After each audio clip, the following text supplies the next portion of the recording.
મારું નામ ધાર્મિક પાથુકિયા છે અને આજે ધોરાજી જુનાગઢ ફાટક પાસે અમે સૌ લોકો કાર્યકર્તાઓ ઉપસ્થિત થયા છીએ.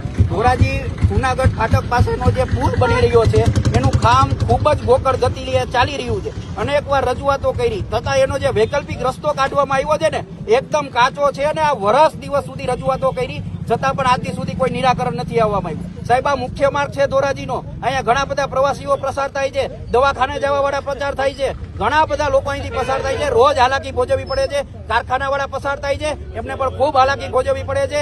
ત્યારે અમે ધોરાજીની જનતા વતી લડવાની કર્યા છીએ, કારણ કે ભારતીય જનતા પાર્ટી આમાં સંપૂર્ણપણે નિષ્ફળ ગઈ છે. કોંગ્રેસ પાર્ટી પણ પોતાનો પક્ષ રાખવા માટે અહીંયા તૈયાર નથી. ત્યારે ધોરાજીની જનતા વતી આમ આદમી પાર્ટીની ટીમ આ લડત લડવા માટે મેદાને આવી છે. સાહેબ, જનતા માટે લડવા નીકળ્યા છીએ. સાહેબ, ધોરાજીની જનતા માટે આ દાદાગીરી છે. રસ્તો નથી. ધોરાજીની જનતા માટે લડવા નીકળ્યા છીએ. ત્યારે અમને